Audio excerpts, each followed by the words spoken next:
Et je vous présente nos invités qui vont nous accompagner pendant cette dernière heure, un peu plus d'une heure. D'ailleurs, Anne Kratz, merci d'être là. Vous êtes Senior Fellow de l'Institut Open Diplomacy. Megli Nabli, vous êtes chercheur en relations internationales à Sciences Po. Merci. Bélir Nabli. Ah, Belir, pardon. Pardon, excusez-moi. Et Galek Moulek, vous êtes géopolitologue et conseiller Russie-Eurasie. On est aussi en ligne avec le général Dominique Trinquant, ancien chef de la mission militaire française à l'ONU. Bonjour général. Tout d'abord, un premier mot sur cette situation. On le disait avec Marianne, Vinnytsia, c'est une ville de centre-ouest de l'Ukraine qui n'avait jamais été frappée. On est à peu près à 270 km de Kiev. Et là, on fait le bilan des attaques de jeudi qui ont ravagé ce centre-ville. Une vingtaine de morts, 3 enfants, plus de 200 blessés.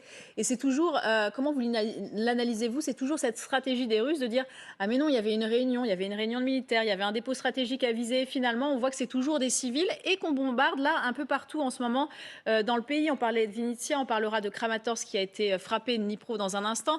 Mais votre sentiment à vous sur cette stratégie russe dont on disait que les Russes faisaient une pause opérationnelle? Alors moi, je note deux choses. La première, c'est que quelle que soit la distance sur le territoire ukrainien, avec les missiles stratégiques qui, je crois, ont été tirés à partir de sous-marins, il n'y a pas d'abri. Donc tout le territoire ukrainien est sujet de recevoir des frappes. Ça, c'est la première chose. La deuxième chose, c'est que la pause, elle est, j'allais dire, dans l'assaut de l'infanterie sur le terrain du Donetsk. Ça ne veut pas dire que la guerre s'est arrêtée. Ça veut dire qu'on continue les frappes dans la profondeur comme celle-là, mais qu'on continue à bombarder également dans le Donetsk. Ça, c'est les deux points qu'il faut vraiment retenir. Quant au troisième point sur l'excuse donnée par les Russes sur une réunion, alors je ne veux pas du tout donner raison aux Russes qui ont probablement inventé ces choses-là, mais ceci étant, il n'est pas exclu que des réunions se tiennent dans des sites civils. Ceci veut dire que lorsque les Russes frappent avec 3 missiles, pardonnez-moi, pas un missile, avec 3 missiles, qui Oui, c'est ça, c'est 3 détruisent missiles, vous beaucoup faites de bien de choses préciser. Ouais. autour, ça veut dire qu'il n'y a pas de discrimination qui est faite. Les dégâts collatéraux importent peu. Ils frappent où ils ont envie de frapper et ils font des destructions abominables. Mélia Nabli, votre sentiment à vous, justement, sur ce qui s'est passé hier. C'est vrai que la semaine dernière, on s'interrogeait tous, on disait, Général Trinquant, vous restez avec nous, hein. On s'interrogeait tous sur cette pause opérationnelle de la Russie. On se disait, vont-ils justement faire cette pause dont Vladimir Poutine était? On s'interrogeait sur pas mal de questions. Est-ce qu'il y a une part de bluff de la part de Vladimir Poutine? Et là, comment vous l'analysez-vous? En ce moment, on frappe du côté de Dnipro, on y reviendra dans un instant. Il y a aussi près de la centrale de Zaporizhia des Russes qui commencent à faire des tirs et les Ukrainiens nous disent attention, ces tirs sur Dnipro viennent de cette centrale de Zaporizhia et ils sont très inquiets, on en parlera. Et on vise aussi Kramatorsk, on a l'impression qu'on vise un peu partout en ce moment, comme pour rappeler, comme une piqûre de rappel en fait.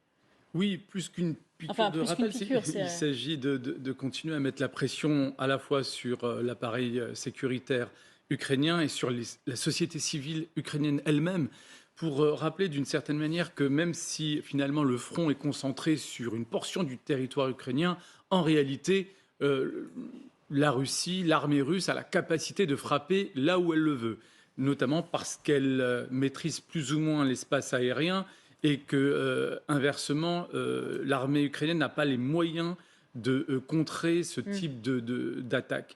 Donc il s'agit en fait d'une séquence qui est importante pour bien comprendre la nature de cette guerre qui se caractérise par le fait que l'armée russe, d'un côté, est focalisée sur une portion du territoire ukrainien. Les cibles stratégiques sont assez bien définies. C'est finalement cette partie est et une partie du sud-est de l'Ukraine, mais qu'en même temps, en dépit de l'échec de la première phase de l'offensive, rappelez-vous qu'au début, Kiev était visé, que finalement, il y a eu un retrait. En 3 jours, on devait abattre le président Volodymyr Zelensky. Exactement. Donc, c'est pas compliqué.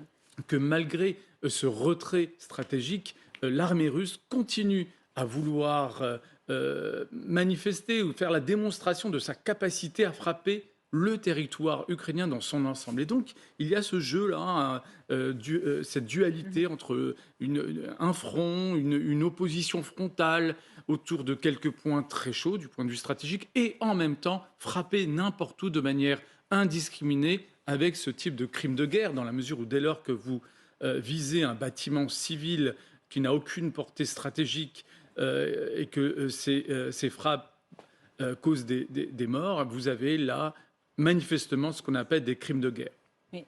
Et hier soir, le président Zelensky, du coup, il a réagi comme il le fait depuis le début de ce conflit. C'est vrai qu'il communique aussi, lui, énormément. On lui a souvent aussi reproché, certains lui reprochent de trop communiquer, notamment sur les armes. On en reparlera dans un instant. Eh bien, il a promis de traquer sans relâche les responsables. On l'écoute. L'identification de tous les coupables impliqués dans l'attaque de Vinnytsia a déjà commencé, tant au niveau national qu'au niveau international. Nous ferons tout pour qu'absolument tous les assassins russes soient tenus pour responsables de leurs actes. Gaël Moulek, quelle est la lecture que vous faites de ces événements est-ce que vous faites la même que Balek juste à l'instant? Alors, moi je dirais que ma lecture diffère un petit peu. Il est bien évident que l'infanterie russe doit reprendre ses forces. Mais cela n'empêche pas, bien évidemment, des frappes. Alors, est-ce que ces frappes sont d'anéantissement ou bien des frappes ciblées? Là est la vraie question, si vous voulez. Tout d'abord, reprenons un peu l'historique. Le 7 juillet, Poutine déclare quand même « Tout le monde doit savoir que nous n'avons encore rien entrepris de sérieux ». Donc, il semblerait qu'on entreprend maintenant quelque chose de sérieux. Et puis, posons-nous la question. Vous montrez en boucle des images, mais est-ce que quelqu'un a remarqué qu'il y avait un avion ukrainien comme Stèle, si vous voulez, en ville? Est-ce que vous pensez réellement qu'on met des avions de chasse n'importe où en ville comme Stèle? Qu'est-ce qu'il faut comprendre de mémoire? ça, Il faut comprendre qu'ils ont tapé sur la maison des officiers. Maison des officiers, qu'est-ce que ça veut dire? C'est un peu le cercle interallié, si vous voulez, pour Paris, pour faire comprendre. Chaque grande ville soviétique disposaient de ce type d'établissement qui disposent eux-mêmes de salles de réunion particulièrement importantes, d'amphithéâtres, si vous voulez. Alors, le fait de dire qu'il y avait une réunion n'est pas complètement impossible. C'est quelque chose qui ressemble à une possibilité quand on connaît un peu le lieu avec justement cette stèle avec un avion de chasse, et de l'autre côté, ce qu'est une maison des officiers. Autre chose, comme le général l'a dit, il y a bien eu 3 missiles d'envoyés, depuis des sous-marins ou des bâtiments depuis la mer Noire.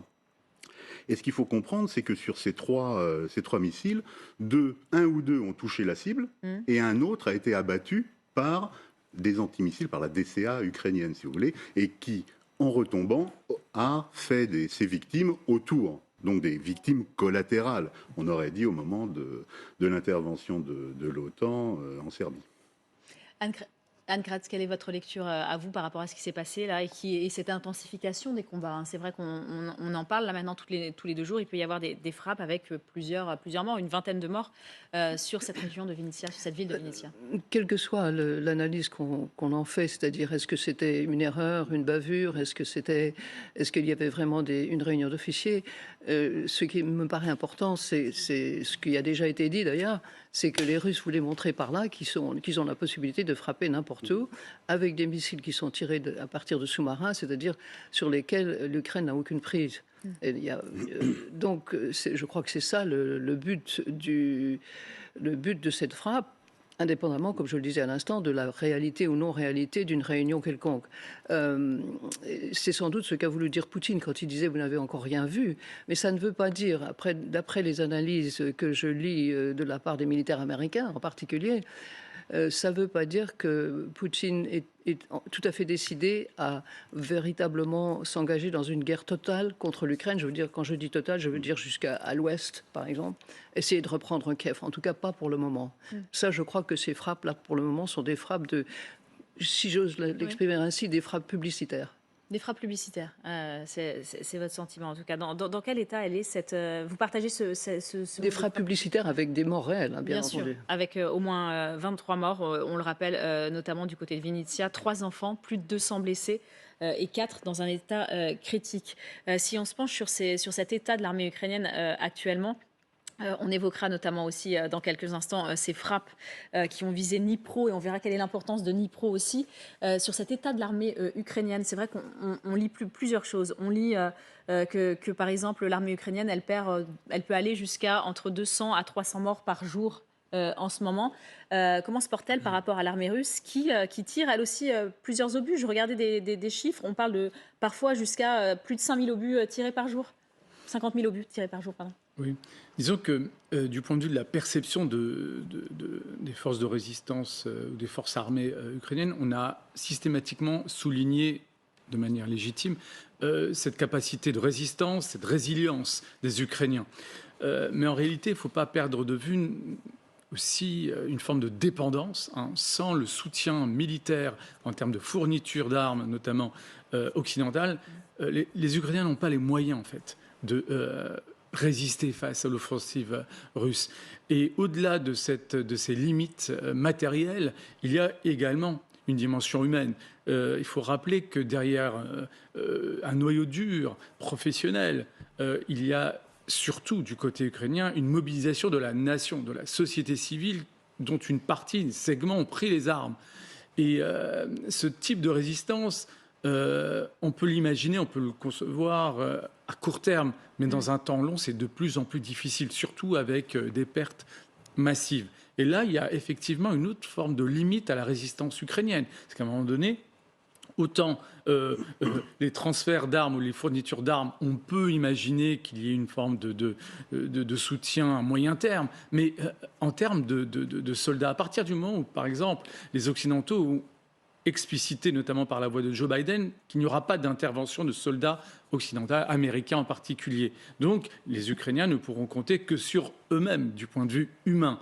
Donc, là, concrètement, il y a effectivement une limite. On a beau continuer à soutenir matériellement parlant l'armée ukrainienne, du point de vue du coût humain, ça risque de se traduire par effectivement un affaiblissement conséquent de cette capacité de résistance. Cette capacité de résistance. Général Trinquant, vous êtes toujours avec nous. Est-ce que vous partagez cet avis-là sur cette résistance, justement? Et on aura l'occasion d'ailleurs de revenir particulièrement sur les nouveaux armements là, qui arrivent à l'Ukraine. Oui, alors si vous voulez, vous venez d'écouter l'analyse sur le côté ukrainien que je partage, mais l'analyse du côté russe n'est pas plus rose. Actuellement, la Russie, et c'est pour ça qu'elle marque une pause actuellement, elle a de gros problèmes pour réorganiser son dispositif, en particulier en ce qui concerne les troupes au sol. Elle l'avait déjà eu, souvenez-vous, lorsqu'elle a arrêté ses offensives à Kiev et sur l'Est pour se concentrer sur le Donbass. Il lui a fallu à peu près un mois et demi pour réorganiser tout cela. Depuis un mois et demi, ces troupes ont combattu durement. Les Ukrainiens ont subi beaucoup de pertes. Les Britanniques allaient jusqu'à 500 morts par jour. Oui. Mais ça n'a pas été sans conséquence pour l'armée russe, qui est usée également. Et aujourd'hui, en Russie, on cherche à mobiliser en mettant sur la table des primes extravagantes pour recruter les soldats, en mobilisant les gouvernements locaux pour amener des bataillons. Donc on sent qu'il y a une difficulté dans le domaine des ressources humaines. Et il faut bien voir qu'il y a une échéance de temps pour les deux, que ce soit l'Ukraine ou la Russie, c'est l'arrivée de l'hiver en novembre à peu près. Donc ça veut dire que le succès est à obtenir pendant cet été et à l'automne. Et qu'est-ce que ça peut être que ce succès? Pour les Ukrainiens, c'est naturellement essayer d'arrêter là où ils le peuvent les Russes, même s'ils clament qu'ils vont faire des contre-offensives. Je ne crois pas à une grande contre-offensive. Je crois à quelques petites contre-offensives peut-être dans la région de Kherson, mais pas plus. Et pour les Russes, ça veut dire quoi? Ça veut dire essayer d'aller jusqu'au bout de la conquête du Donbass, de façon à ce que le président Poutine puisse clamer la victoire. Oui. Donc aujourd'hui, on voit bien que l'usure est là et que chacun des combattants essaye d'aller jusqu'au bout de ses ressources pendant les 3 mois qui viennent. Et comme cela vient d'être dit, les Ukrainiens comptent beaucoup sur les ressources en équipement et en matériel donnés par les Occidentaux et symptomatiquement par les Américains. En revanche, sur les hommes, ils ne peuvent compter que sur eux-mêmes.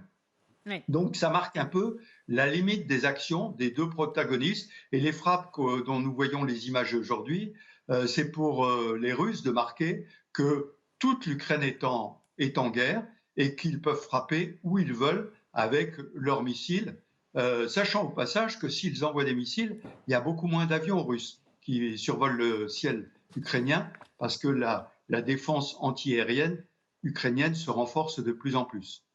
Vous restez avec nous, Général Trinquant, Galek Moulek et Anne Kratz. C'est vrai que le général nous parlait de ces primes qui avaient été justement proposées. On est allé jusqu'à des 6 000 euros. Hein. On disait cette semaine, la rémunération se situe entre 200 000 et 400 000 roubles par mois, ce qui représente entre 3 420 à 6 840. Alors on se dit, il faudrait que la Russie change de modèle militaire peut-être. Changer de modèle, ça prendrait peut-être des années. Est-ce qu'ils sont dans une impasse ? Je dirais que ce que vous appelez une difficulté, j'appellerais ça une intelligence.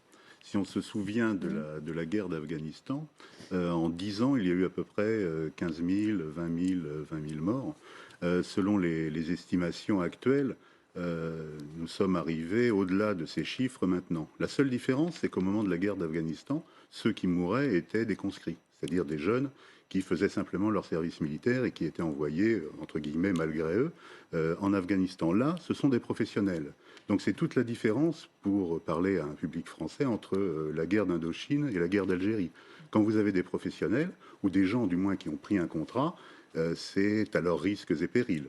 Quand ce sont des conscrits, là, c'est la nation qui est en danger. Donc je dirais que le fait de recourir à ces recrutements en monnaie sonnante et trébuchante, est une sorte d'intelligence afin d'éviter d'avoir justement à envoyer le contingent, puisqu'en Russie, le service militaire continue bien évidemment d'exister. Et on a vu aussi que Poutine avait justement, il ne mettait plus de limite d'âge pour engager les gens. C'est aussi votre lecture, une intelligence dont parle monsieur ? Nous avons vu hier sur votre plateau un document assez extraordinaire de ce vieil homme, car il faut bien l'appeler ainsi, qui incitait les jeunes, ou du moins encore les moins jeunes jusqu'à 50 ans, mais avec une expérience militaire, il le précisait bien, à se présenter pour défendre cette situation exceptionnelle, comme il l'appelle, en Russie.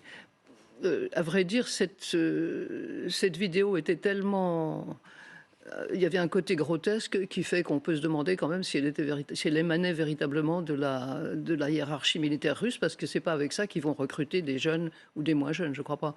Mais il est certain, tout le monde le dit, tout le monde le dit, les analystes américains le disent aussi, il y a un problème de personnel, notamment il n'y a pas assez de troupes pour, par exemple, occuper véritablement les territoires que la Russie a conquis jusqu'à présent. Et c'est ce qu'ils voudraient pourtant faire, puisqu'ils veulent russifier, par exemple, toute la région autour de Kherson. Enfin, la russifier était déjà dans l'orbite russe, bien entendu, mais... Et pour ça, il faut une armée d'occupation. Une armée d'occupation, c'est plusieurs centaines de milliers d'hommes qui vont rester là sur place de façon permanente, ou du moins pour plusieurs années. Ils n'ont pas ces forces-là pour le moment, ça c'est certain. Ils sont déjà un petit peu à court de forces combattantes, donc ils n'ont pas les forces occupantes. Et donc, je crois que ça leur pose un problème. Ça va leur poser un problème. Et donc voilà, oui, il est certain qu'ils ont besoin de plus d'hommes, de beaucoup plus d'hommes qu'ils n'en ont sur le terrain actuellement. Bélia. Juste un mot pour dire que, alors non seulement effectivement l'armée russe n'a pas les moyens de muer en armée d'occupation sur un territoire comme celui de l'Ukraine, mais qu'en plus en réalité derrière l'apparence d'un choix de procéder via des recrutements contre rémunération, en réalité je pense qu'ils n'avaient pas le choix. En vérité. Pourquoi ? Parce qu'un système de conscription, finalement, aurait mis la société russe sous tension, en particulier les jeunes. Il y a a priori un soutien de l'opinion publique russe à l'égard de la stratégie ou de l'offensive à l'encontre de l'Ukraine. Mais c'est autre chose que de passer à l'acte consistant notamment à devenir un soldat en pleine guerre, jouant sa vie, pour finalement une mission qui n'est pas si claire que cela, où officiellement il s'agirait de mettre à bas un régime nazi. Bon, tout ça pour dire que le coût politique qui consisterait à établir un système de conscription, je ne suis pas sûr que Vladimir Poutine soit encore prêt à le payer, parce que là, pour le coup, il jouerait peut-être un tournant du soutien de l'opinion publique russe à l'égard de cette guerre. Gaël Moulay, je voyais réagir. Oui, tout à fait. C'est exactement ce que je disais. C'est donc pas une difficulté que l'on tente de rendre intelligente. C'est-à-dire ne pas recourir justement à la jeunesse pour ne pas avoir ce type de problème. Surtout ne pas recourir à la jeunesse éduquée. Enfin, il y en a déjà beaucoup qui sont partis. Hein, et Poutine et certains de ses acolytes leur ont dit allez-y, allez-vous-en, vous êtes des Occidentaux, de toute façon, on ne veut pas de vous. Enfin, c'est une perte terrible pour le pays.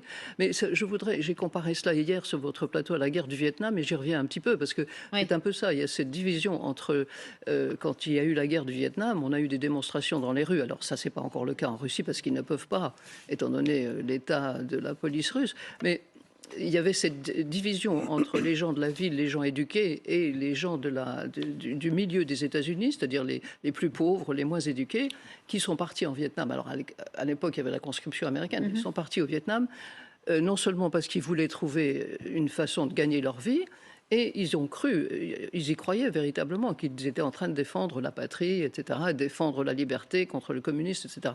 En Russie, il me semble que la division est un petit peu la même, mais je pars sous votre contrôle, monsieur. Il y a quand même une population, Saint-Pétersbourg, Moscou, extrêmement éduquée, extrêmement occidentalisée, qui n'a pas du tout envie de se lancer dans la guerre, de lancer sa jeunesse dans la guerre. Mais il y a quand même une foule de gens à l'intérieur de la Russie pour qui c'est une opportunité de gagner de l'argent, c'est une opportunité de trouver un travail, et puis qui ont peut-être la mère Russie dans le sang, plus que tous ces jeunes éduqués des grandes villes. Je me trompe peut-être. Pour pousser l'analogie, on pourrait souligner la surreprésentation des minorités au sein des deux armées. Au sein de l'armée américaine au Vietnam et l'armée russe, au sein de l'armée russe aujourd'hui, une surreprésentation des minorités ethniques et autres. Oui, ça aussi. Quoique dans l'armée du Vietnam, finalement, il y avait moins de minorités qu'on ne pourrait le penser. Beaucoup plus de pauvres blancs que de noirs dans la guerre du Vietnam. Pour un peu ajouter à ce que vous dites, on voit l'engagement des Tchétchènes auprès de Moscou, alors qu'il y a encore une dizaine ou une quinzaine d'années, ils étaient en révolte contre Moscou et conduisaient des attaques terroristes dans la capitale. Donc là aussi... Il ne s'agit pas des mêmes, a priori. Si, parce que Kadyrov a commencé, disons, entre guillemets, du mauvais côté avant... d'aller ailleurs. Mais ce qu'il faut bien voir, c'est que cette guerre aussi est un moment d'union nationale. On voit, vous me direz c'est sur YouTube, mais bon, on voit quand même à la fois des Cosaques et des Tchétchènes, plus des soldats russes habituels, si vous voulez, faire des photos ensemble avec les Cosaques criant Allahu Akbar, ce qui peut étonner quand même quand on sait qu'ils sont basés sur l'orthodoxie. Et puis de l'autre côté, au même moment, les Tchétchènes criant Lyuba, qui est le cri de ralliement des Cosaques. Donc, voir aussi la capacité de cette guerre à réunir des gens qui, à première vue, historiquement, n'étaient pas faits pour se rencontrer. Plutôt se rencontrer ou s'affronter, plus exactement. Et puis, il y a un sentiment nationaliste en Russie qui est quand même extrêmement fort, hein, qu'on est mal maintenant en Europe. Il n'y a pas de comparaison en Europe avec ce sentiment de patriotisme. Peut-être la seule comparaison, c'est avec les États-Unis, justement. Alors, on voulait aussi se diriger du côté de la ville de Kramatorsk. Hier, il y a eu d'autres frappes sur cette ville de Kramatorsk. Kramatorsk qui pour nous, est hélas un symbole de ce que la Russie peut faire comme destruction. On se rappelle des 60 morts, il y a plus de 60 morts qui avaient péri dans cette attaque contre la gare de Kramatorsk. Et bien, hier soir, les attaques ont frappé cette ville à nouveau dans le Donbass, ville encore sous contrôle ukrainien. C'est la place centrale, baptisée la place de la paix, qui a été visée. On a vu ce cratère de 2 mètres de diamètre. Et puis, à 250 km un peu plus à l'ouest de Kramatorsk, c'est la grande ville de Dnipro qui a été frappée par des tirs de missiles. Vous voyez ces colonnes de fumée. Plusieurs points de la ville ont été touchés. Des tirs, Émilie Broussoulou, on va voir ça avec vous, qui serait partie de la centrale nucléaire de Zaporijjia. On le sait, hein, cette centrale est sous contrôle russe depuis quasiment le début de la guerre. Absolument. Alors, c'est une information qui est tombée cette nuit. Pour bien comprendre ce qui se passe, il faut aller dans le sud de l'Ukraine, à l'ouest du Donbass. Là, on est quasiment à 300 km de Mariupol. Et donc, on prend la direction de la centrale de Zaporijjia. Et ce que l'on sait, eh bien, c'est que l'armée russe a déployé des lanceurs de missiles sur le site de la centrale de Zaporijjia. Et elle pilonne notamment la région de Nikopol, qui se trouve de l'autre côté de la rivière Dnipro. Alors, sur place, évidemment, on est très inquiet. Et notamment, Petro Kotin, le patron de l'entreprise publique d'énergie nucléaire ukrainienne, c'est le président d'Energoatom. Il le dit, des équipements lourds, donc des chars, des véhicules blindés, des occupants et des camions chargés d'armements et d'explosifs restent stationnés sur le site de la centrale. Selon lui, il y a environ 500 soldats russes qui se trouvent en ce moment sur la centrale. Il la contrôle totalement depuis le mois de mars et il estime que l'Agence internationale de l'énergie atomique ne met pas une pression suffisante pour faire partir cette armée. Ça entraîne des problèmes de sécurité. Et en plus, il y a encore de nombreux civils sur place puisque le personnel ukrainien est obligé de continuer à travailler. Sur place, on évoque une situation extrêmement délicate et des salariés qui travaillent donc sous pression. Alors, c'est très stratégique de tirer des missiles depuis cette centrale, tout simplement parce qu'il est quasiment impossible pour les Ukrainiens de riposter. Donc, pas de contre-offensive. On l'a dit, il y a des civils sur place. En plus, je vous laisse imaginer l'explosion que cela pourrait entraîner. Et je vous rappelle qu'il s'agit de la plus importante centrale d'Ukraine et même d'Europe. Elle est équipée de 6 réacteurs. C'est un tiers des réacteurs en Ukraine. Et donc, la centrale de Zaporijjia fournit 20% de l'électricité du pays. Donc, je vous rappelle qu'elle est tombée entre les mains des Russes dès le début du conflit. C'était au mois de mars. Merci infiniment pour ces précisions, Émilie. Nous serons dans un instant en ligne avec Michel Polaco, expert en aéronautique, questions de défense et nucléaire. Général Trinquant, si on se penche sur ce qu'il s'est passé hier depuis Zaporijjia en direction, visiblement, ça c'est les Ukrainiens qui le disent, de Dnipro, y a-t-il lieu de s'inquiéter quand on sait que cette centrale nucléaire, il y a différents points sur cette centrale, elle a été tombée aux mains des Russes quasiment, et Émilie le rappelait, depuis le début de la guerre?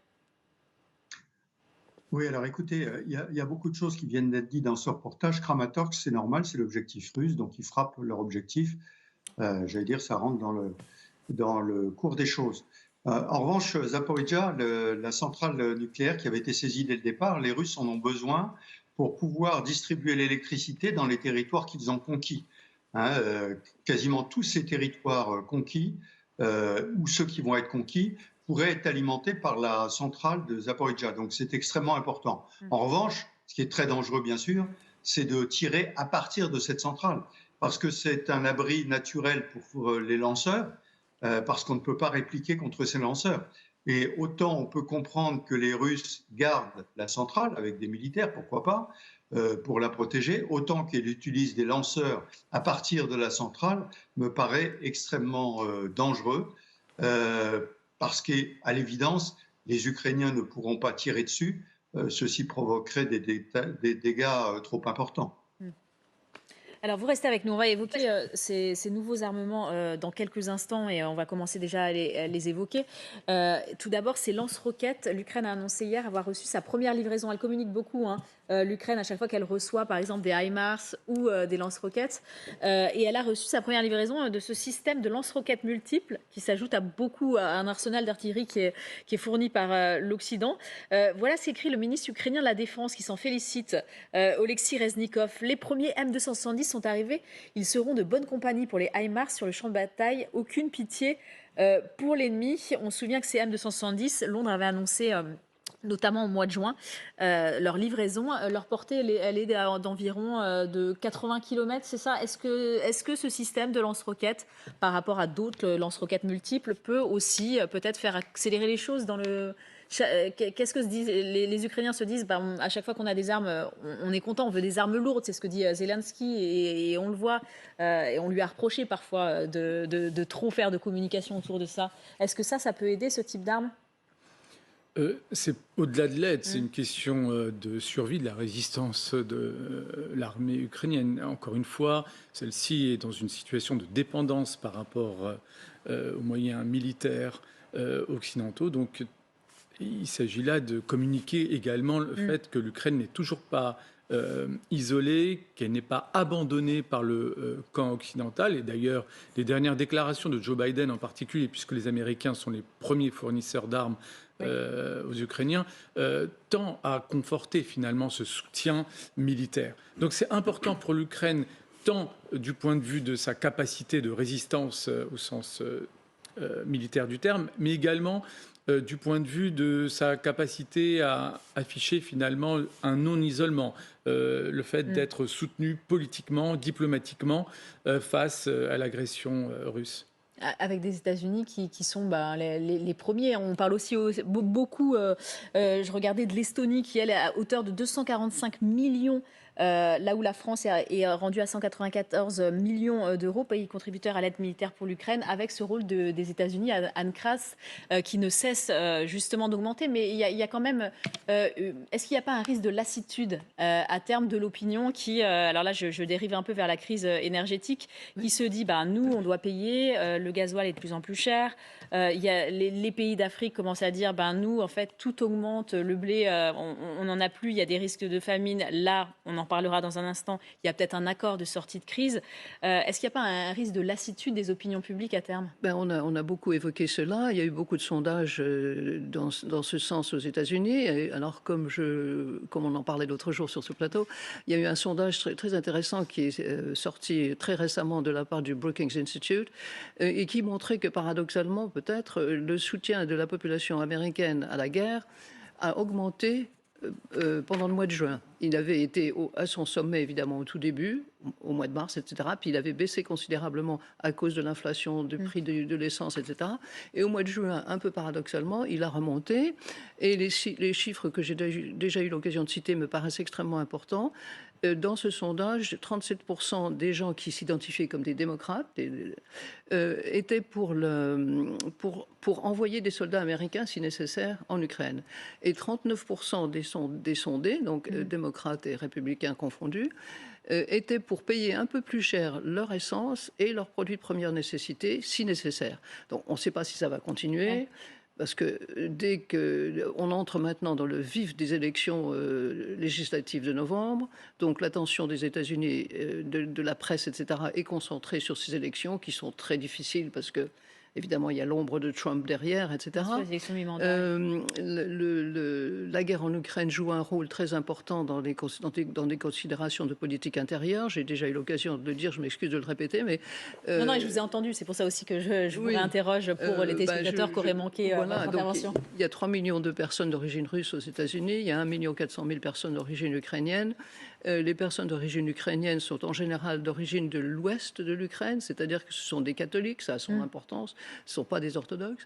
Et beaucoup d'entre ces personnes résident dans des États clés pour les élections législatives de novembre, c'est-à-dire en Pennsylvanie et dans l'Ohio. La Pennsylvanie est l'État de naissance de Biden, qui est d'ailleurs un catholique pratiquant, comme chacun sait. Encore une fois, ça a son importance. Et donc, il ne peut pas s'aliéner le vote des Ukrainiens et des Russes, qui sont en général, enfin des Américains d'origine russe, qui sont en général, évidemment, derrière la guerre pour l'Ukraine. Donc voilà, il y a cet élément de politique intérieure qui est très très important dans le soutien, alors là, non pas du peuple américain, mais dans le soutien du gouvernement actuel américain. Peut-être que cela va changer après les élections, peut-être pas non plus. Ça dépendra de ce que les républicains pensent pouvoir gagner à continuer à soutenir l'Ukraine ou au contraire, ce qu'ils pensent pouvoir perdre à soutenir l'Ukraine. Alors on en est là pour le moment. C'est votre lecture très vite à vous qui peut... Enfin, moi c'était ma question. Est-ce qu'il y a un risque, justement, à terme, peut-être, de lassitude des opinions? Je ne dirais pas qu'il y a un risque à terme de lassitude des opinions, je dirais qu'il y a un risque d'escalade. Il faut bien comprendre qu'armer une des deux parties revient à s'opposer à l'autre partie. Ce qu'il faut bien comprendre aussi, c'est que ces armes les plus modernes peuvent aussi tomber entre les mains des Russes, comme... dit-on, 2 des canons César qui ont été livrés par la France, qui seraient déjà à Uralmash, à Yekaterinbourg.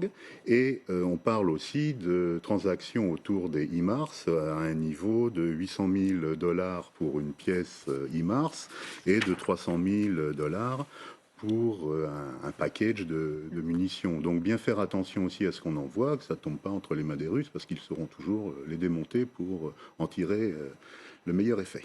Allez, restez bien avec nous dans un instant. Je remercie au passage le général Dominique Trinquant. Merci, général, d'avoir été parmi nous. Dans un instant, nous nous intéresserons à cet accord dont on a parlé hier sur le blé.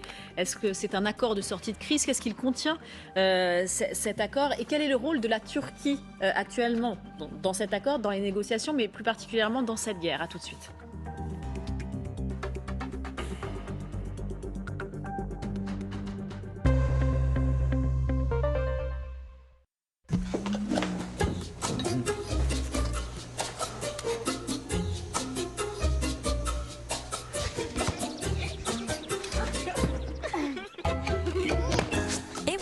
Avec Verisure, vous êtes déjà en vacances. Commencez votre devis sur verisure.fr et bénéficiez des frais d'installation offerts.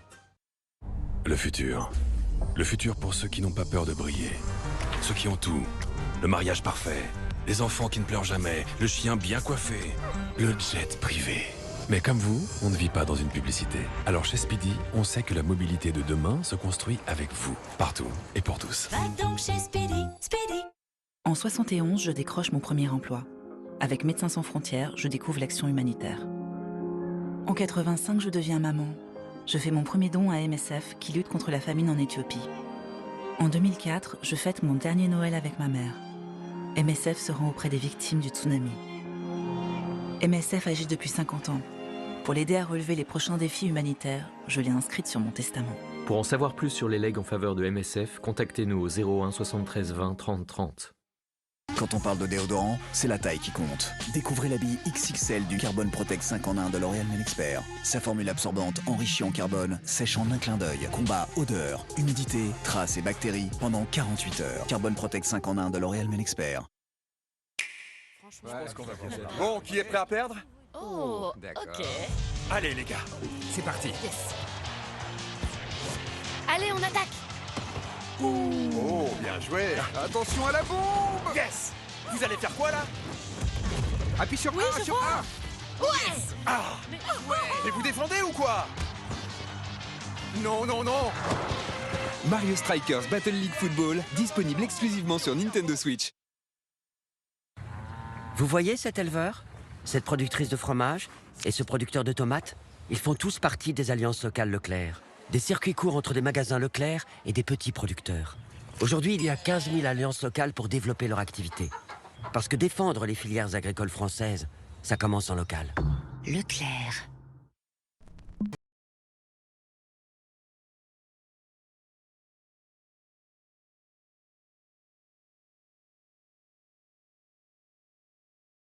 Huile de fruits.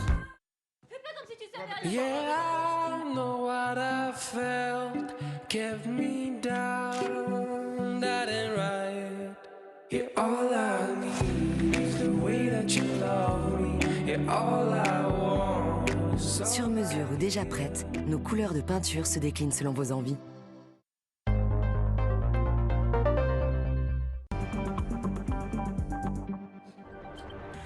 14h30 sur SCI, soyez les bienvenus. Nous sommes ensemble et en direct encore pendant une demi-heure. Je vous présente nos invités. Anne Kratz, Senior Fellow de l'Institut Open Democracy, est avec nous. Gaël Moulek, géopolitique et conseiller Russie-Eurasie. Et Bélir Nabli, chercheur en relations internationales à Sciences Po. Merci de m'accompagner encore pendant cette demi-heure. Je salue également au passage le colonel Pierre de Yojong. Merci colonel d'être là pour nous accompagner pendant cette demi-heure. On a besoin de votre expertise concernant notamment cette guerre qui en est à son 143e jour. Et je vous le disais, c'est l'information qui nous est parvenue hier de Turquie. Manifestement, un document sur le blé est en cours de finalisation. Je vous rappelle que les Russes négocient avec les Ukrainiens depuis Istanbul. Des conversations qui se sont déroulées avec l'ONU comme observateur. Voici ce que dit le ministère russe de la Défense. Les propositions de la Russie ont été soutenues dans l'ensemble par les participants aux consultations. Et très bientôt, le travail de rédaction du document final sera achevé. Qu'est-ce qu'on sait? Alors, vous allez me demander qu'est-ce qu'on sait, ce qu'il pourrait y avoir dans cet accord. On parle d'un accord, Bélir, je parle sous votre contrôle, très précis. Un chenal déminé qui ferait 5,5 km de large, passage navigable entre un port, une rivière ou un étang, et la mer entre des rochers dans le lit d'un fleuve, qui serait ouvert de 8h à 18h. A également été décidé le contrôle des cargaisons des bateaux par la Turquie. Colonel Pierre de Jong, déjà votre avis, puisque vous venez d'arriver depuis le début des négociations.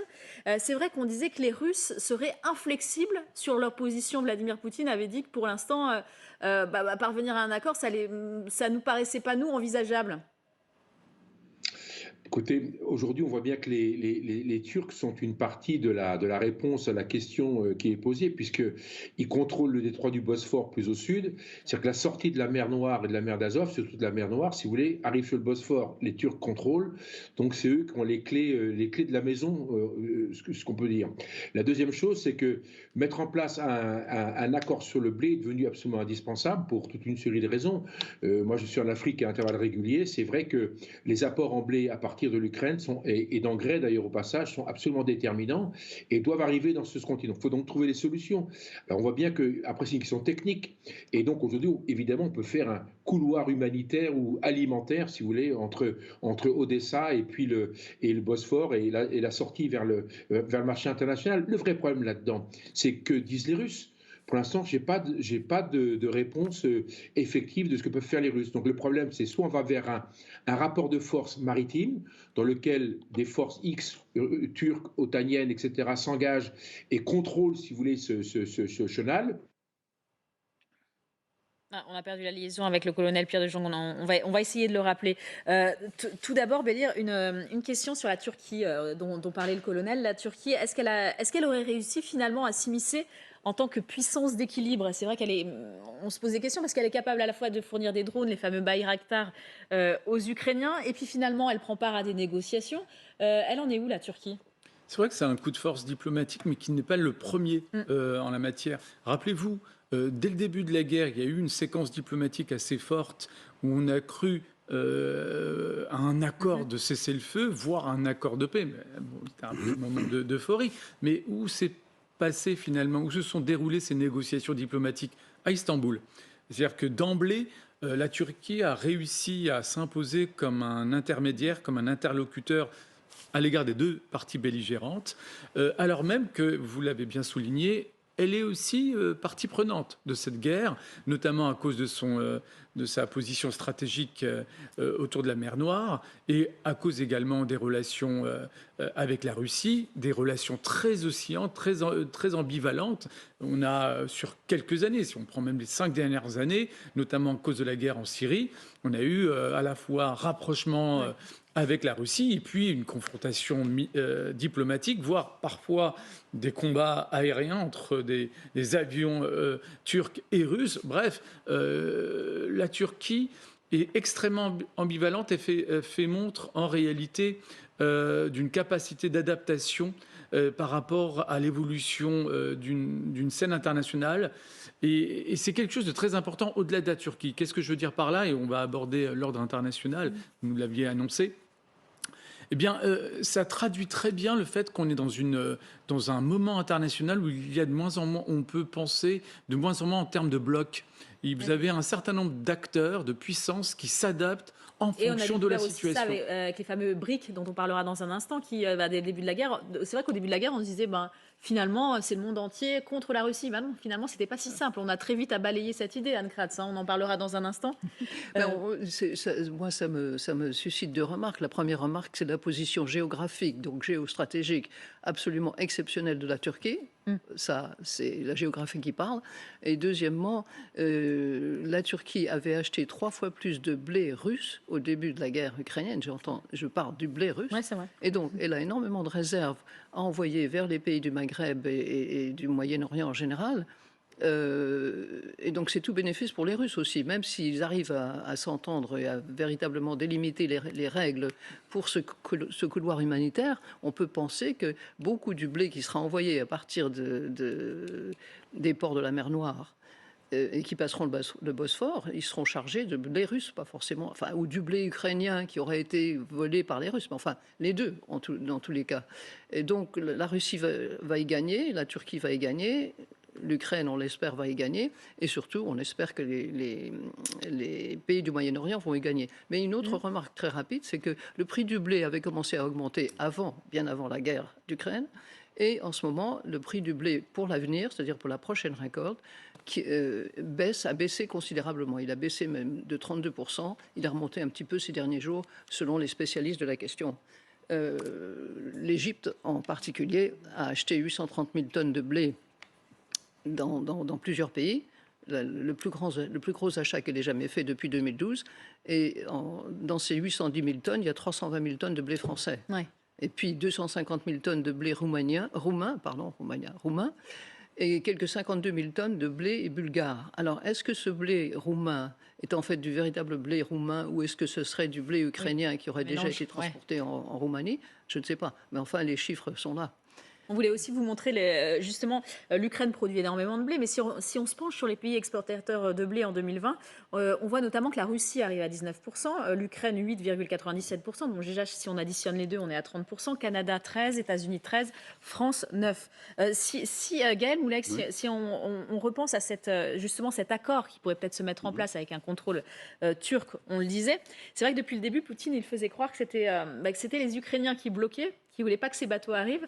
Et en fait, il disait que c'était de la faute et à la fois des Ukrainiens, mais aussi des Occidentaux. Il disait que la Russie ne pouvait pas vendre son blé, puisqu'elle avait d'ailleurs été exclue des accords SWIFT, des fameux accords SWIFT, et donc que les pays qui voulaient acheter du blé ou des engrais à la Russie ne pouvaient plus le faire. Qu'est-ce qui se passe alors? Pourquoi finalement, tout d'un coup, on arrive à un accord? On peut arriver à un accord parce qu'il y a déjà 3 semaines, le président Poutine avait proposé des choses en donnant diverses indications.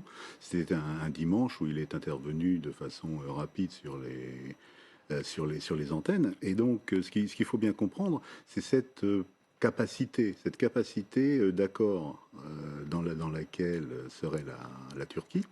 Et donc, cette capacité d'accord qui a déjà existé au moment de la Syrie, avec les couloirs humanitaires, aussi au moment de l'installation de diverses infrastructures pétrolières, gazières, voire nucléaires en Turquie par la Russie, la vente d'armes aussi, de systèmes de DCA, pour faire simple, de DCA russes, à un pays qui est quand même membre de l'OTAN. Donc il y a une capacité à négocier.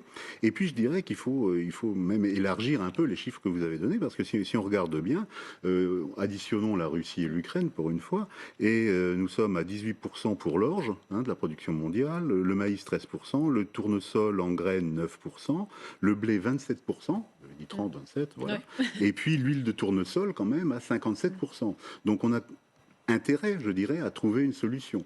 Alors que cette solution soit garantie par la Turquie, si les Russes en sont d'accord, pourquoi pas? Parce que la vraie question est de savoir ce qu'apportent les navires arrivant pour prendre le blé. Est-ce qu'ils sont vides?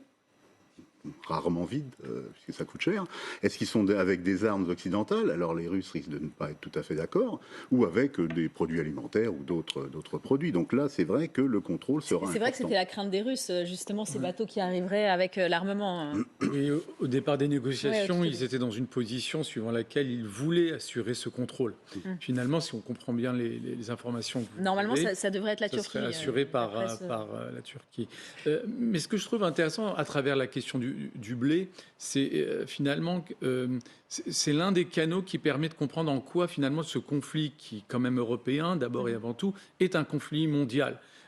Et si vous prêtez attention à la manière dont, par exemple, les Africains ou les gens du Moyen-Orient suivent le conflit, c'est essentiellement à travers ce prisme-là, à savoir la possibilité de débloquer le blocus et notamment les conséquences de ce conflit déjà sur l'accélération et l'intensification de l'augmentation du prix des céréales. Et donc, vous voyez comment finalement, en fonction de votre position sur la scène internationale, vous avez un regard différent. Donc finalement, les enjeux du point de vue européen sont d'ordre sécuritaire, et c'est assez logique naturellement. Du point de vue ukrainien, territorial et stratégique, du point de vue du voisinage relativement proche, il est de nature plus j'allais dire prosaïque, mais c'est extrêmement important parce que naturellement, derrière le prix des céréales, derrière l'accès à ces matières premières, vous avez tout simplement des sources de déstabilisation politique. Dans la mesure où ces conséquences-là, naturellement, affectent les sociétés civiles, leurs conditions matérielles, et que par conséquent, si par exemple il y a une augmentation du prix du pain, de l'huile ou des pâtes, pour être très concret, eh bien, pour une portion très importante des sociétés civiles moyen-orientales ou nord-africaines et subsahariennes, naturellement, il y aura là des contestations politiques et des sources de déstabilisation politique, avec les conséquences qu'on peut imaginer.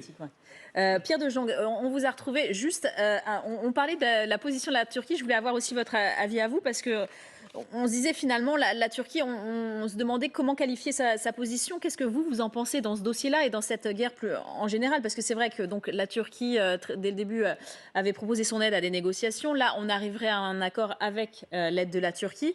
La Turquie qui livre aussi des drones Bayraktar, mais aussi d'ailleurs des drones bimoteurs. Hein, je disais ça, des drones bimoteurs qui ont une portée longue, qui vont beaucoup plus haut en altitude, des TB2 qui peuvent contenir 2 à 4 missiles avec un nouveau modèle qui augmenterait les performances. Mais précisément dans ce rôle de la Turquie, comment vous le qualifiez, vous, ce rôle de la Turquie? Est-ce que la Turquie a un rôle ambivalent, complexe ou pas du tout?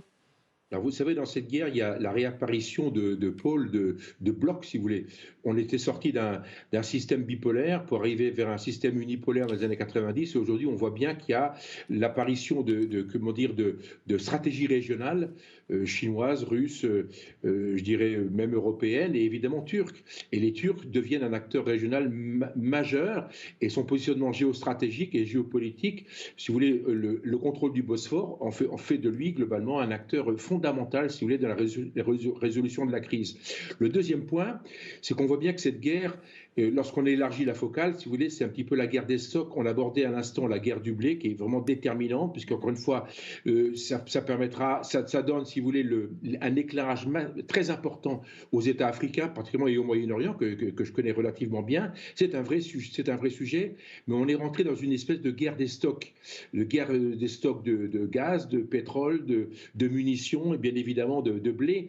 Et donc aujourd'hui, au-delà de l'aspect purement stratégique et militaire, tel qu'on peut l'évoquer à longueur de présentation, puisque c'est un des éléments majeurs, on voit bien qu'en-delà de ça, celui qui gagnera la guerre des stocks gagnera cette guerre. Et encore une fois, la Turquie joue un rôle fondamental dans la gestion de cette opération, dans la gestion, si vous voulez, de ce stock. Encore une fois, si vous voulez, globalement, on va avoir dans les années qui viennent la réapparition, si vous voulez, de culture et de politique régionale qui vont bien évidemment influer directement sur notre pop politique, la politique européenne. Merci, vous restez avec nous, Pierre de Jong, vous avez commencé à l'aborder. D'ailleurs, cette année, l'Ukraine va voir sa production, je fais une petite parenthèse, de blé chuter de 40% pour la saison 2022-2023, avec des exportations qui vont aussi chuter de moitié, soit 10 millions de tonnes, nous dit-on, selon les associations céréalières d'Ukraine. Pierre de Jong a commencé à l'aborder. C'est vrai qu'il y a une nouvelle donne diplomatique qui est née de cette guerre en Ukraine. Sans contexte, un nouvel ordre mondial qui se dessine avec ce que j'appelle moi des plaques tectoniques de la géopolitique qui bougent un peu depuis le début de cette invasion. Et on va tout d'abord se poser une question. Est-ce qu'on peut fermer les yeux sur un ennemi et ses actes criminels au nom d'une alliance stratégique et de la sécurité de son propre pays? Je m'explique avec cette image qui a pu choquer, qui choque d'ailleurs les associations justement aux États-Unis. Si on regarde dans le rétroviseur et qu'on repense à la campagne électorale de Joe Biden, ça s'est passé hier. Joe Biden est arrivé en Arabie Saoudite à Jeddah. Il a fait un check, comme on dit depuis le Covid. D'ailleurs, il avait dit qu'il continuerait à effectuer tous ses déplacements, tous les gestes sanitaires pendant son déplacement, avec le prince héritier d'Arabie Saoudite, Mohammed Ben Salman, surnommé MBS. Un dirigeant que Joe Biden ne voulait plus prendre au téléphone. Il l'accusait de ne pas plus respecter les droits de l'homme.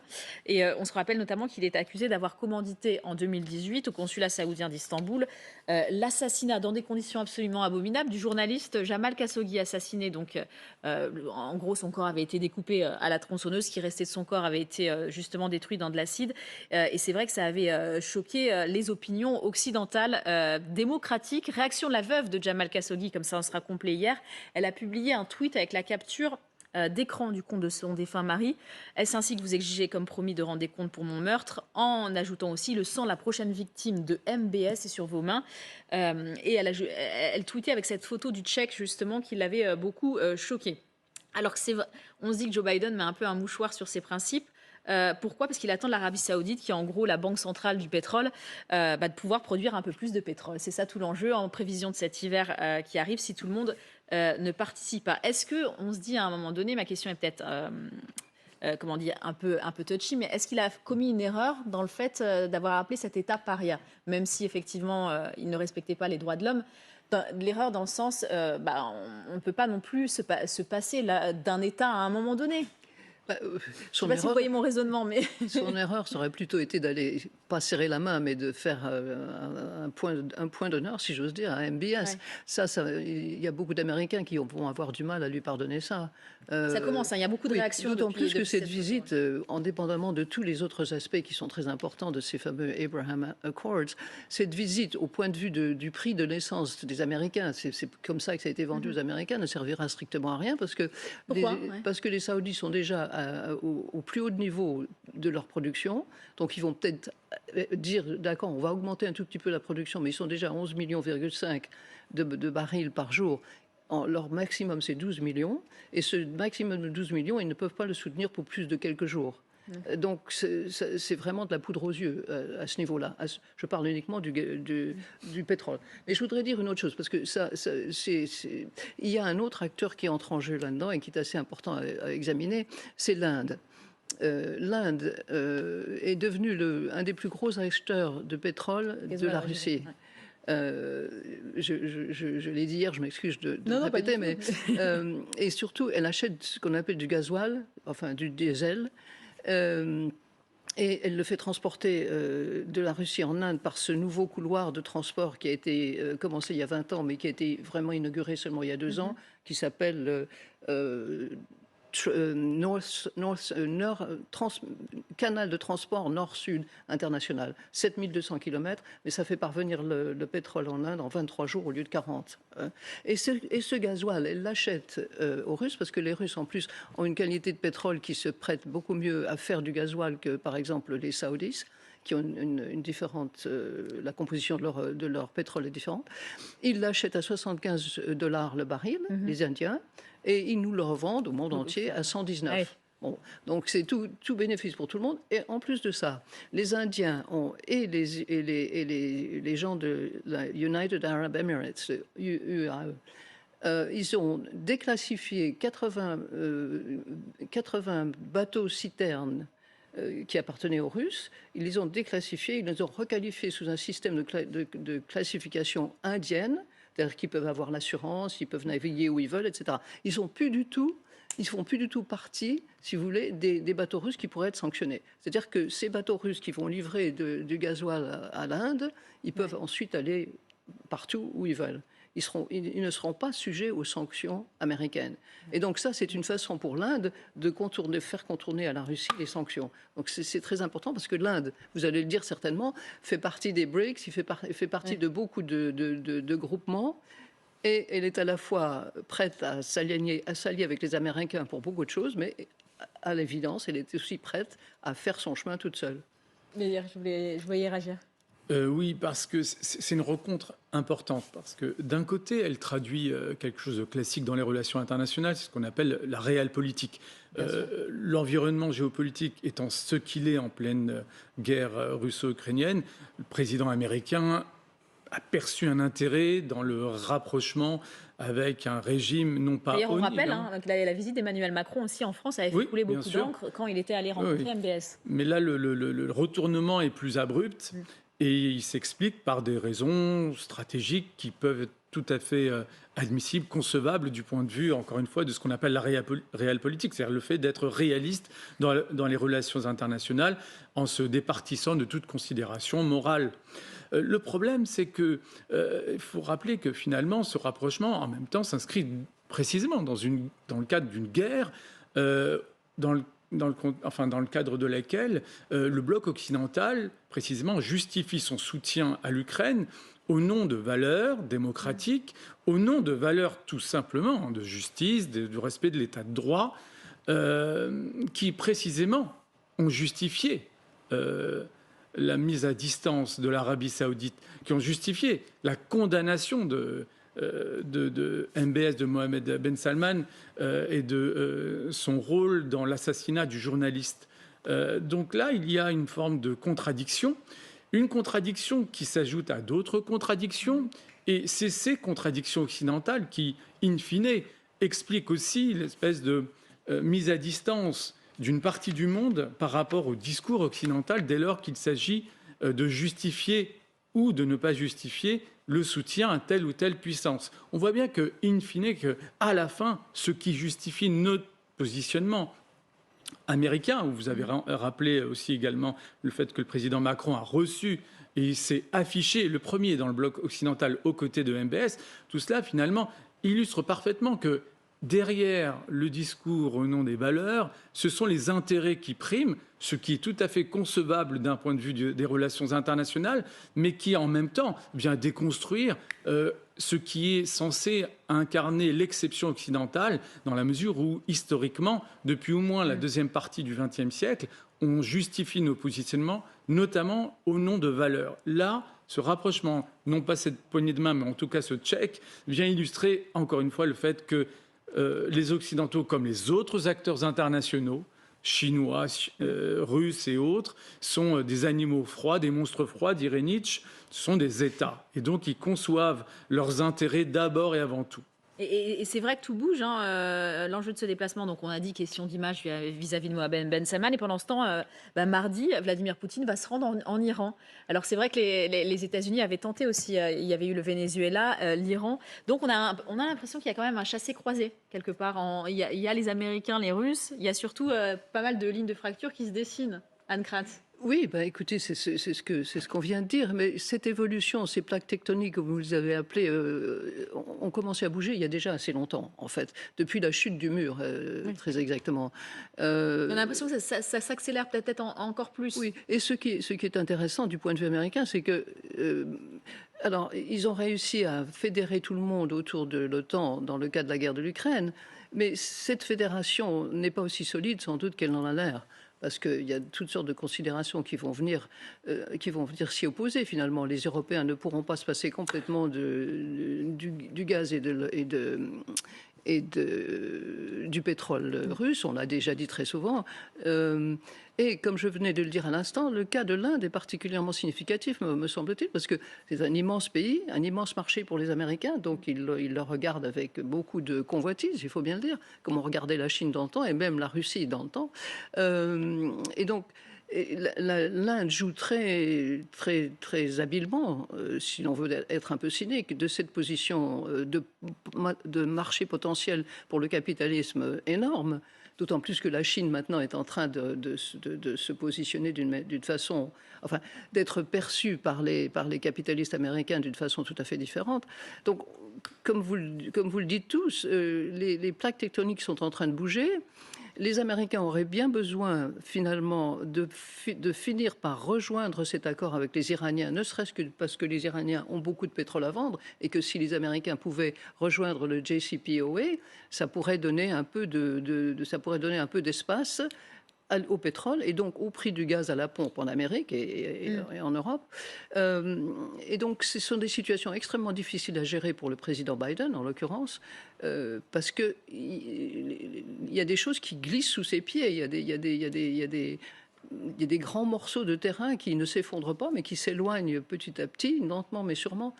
Je crois que le monde se dirige effectivement vers un monde qui sera plus multipolaire et peut-être qu'en dernière analyse, c'est une très bonne chose. Enfin, selon mon point de vue.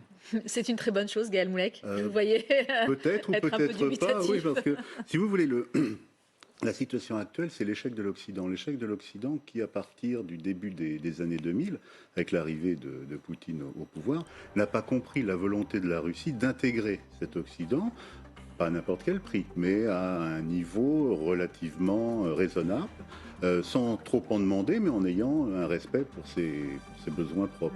Et ce refus réitéré à plusieurs reprises, rappelons-nous du discours de Munich de Poutine en 2007, fait que maintenant, eh bien, la Russie se trouve obligée de passer de l'autre côté. Voilà. Merci à tous les trois. Merci, je remercie aussi également le colonel Pierre de Jong qui était avec nous pendant cette demi-heure. Dans un instant, on parlait de Vladimir Poutine. Vous allez retrouver un documentaire le concernant Poutine, le dernier tsar.